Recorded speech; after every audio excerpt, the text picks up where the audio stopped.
اجلہ صحابہ تھے، بڑے بڑے صحابہ کرام تھے، ان سے حقیقی معنوں میں اپنے نبی سے محبت تھی۔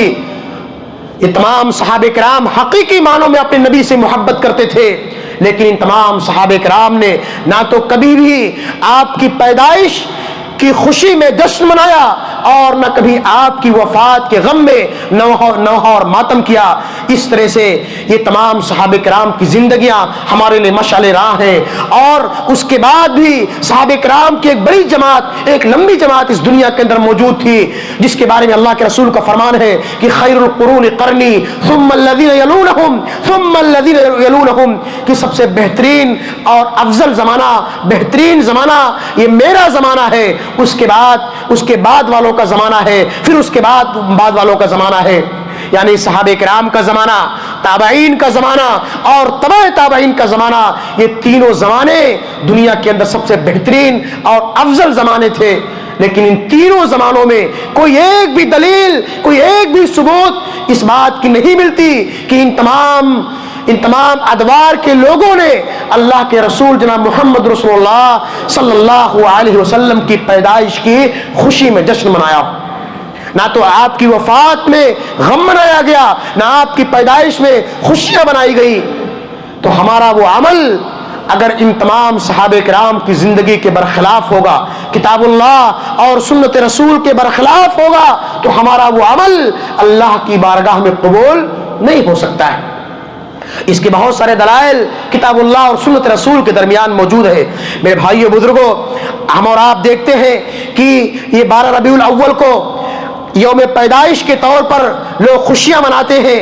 اور پہلے اس کا نام میلاد النبی تھا، پھر عید میلاد النبی رکھا گیا، پھر اب جشن عید میلاد النبی کر دیا گیا۔ اس طرح سے اس کے نام بھی، اس کا ٹائٹل بھی ہم اور آپ رفتہ رفتہ زمانے کے حساب سے بدلتے رہتے ہیں۔ اور آج سے 25-30 سال پہلے 12 وفات منایا جاتا تھا، یعنی نبی کی وفات کے غم میں خوشیاں منائی جاتی تھی۔ آج اسی تاریخ کو، 12 ربیع الاول کی اسی تاریخ کو، جس کے بارے میں تمام اہل علم کا، تمام مسالک کے تمام لوگوں کے تمام اہل علم کا اس بات پر اتفاق ہے کہ اللہ کے رسول کی وفات یہ 12 ربیع الاول کو ہوئی ہے۔ آج سے 25-30 سال پہلے، 50 سال پہلے اسی کو 12 وفات منایا جاتا تھا، لیکن آج ہم نے اس کا ٹائٹل بدل کر کے 12 ربیع الاول کو آج وفات، جب لوگ تانا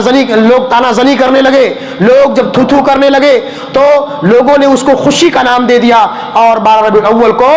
اللہ کے رسول کی پیدائش کی خوشی میں جشن منانے لگے۔ میرے بھائیو بزرگوں، یہ تمام چیزیں جس کا ثبوت کتاب اللہ اور سنت رسول سے نہیں ہے، یہ چیز جائز نہیں ہو سکتی، درست نہیں ہو سکتی، گرچہ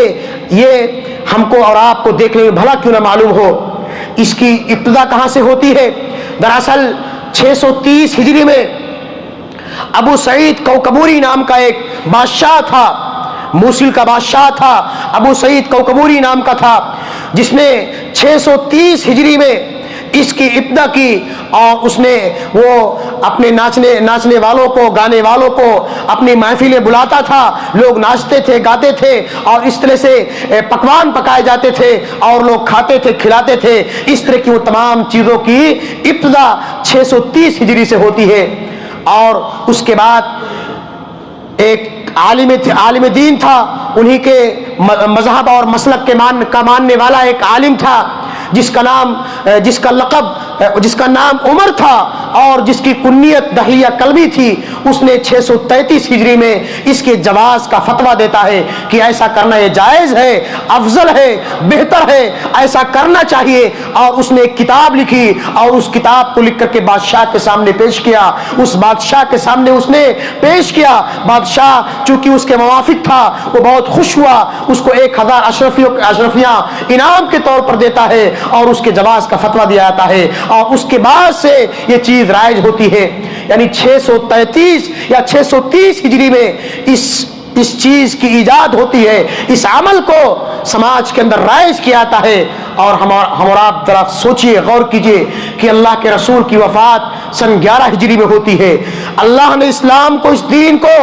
نبی کی زندگی ہی میں مکمل کر دیا، اور نبی کی وفات سن 11 ہجری میں ہوتی ہے، اللہ اسلام کو نبی کی زندگی ہی میں مکمل کر دیتا ہے۔ الیوم اکملت لکم دینکم واتممت علیکم نعمتی ورضیت لکم الاسلام دینا، کہ اے محمد میں نے اس دین کو مکمل کر دیا ہے، کامل کر دیا ہے، آج کے بعد اس دین کے اندر کسی بھی طرح کی کوئی کمی اور زیادتی نہیں ہو سکتی ہے، اور جو انسان اس دین اسلام کے اندر کسی بھی طرح کی کمی اور زیادتی کرے گا اس کا وہ عمل باطل اور مردود ہوگا۔ نبی کی وفات 11 ہجری میں ہوتی ہے اور اس عمل کو سن 633 یا 30 ہجری میں اس کی ابتدا کی جاتی ہے۔ نبی کی وفات کے تقریباً 600 سال کے بعد 7ویں ہجری میں اس عمل کی ابتدا کی جاتی ہے۔ کیا یہ دین کا حصہ ہو سکتا ہے؟ کیا اس پر ہم کو اجر و ثواب مل سکتا ہے؟ یقیناً یہ عمل باطل اور مردود ہے،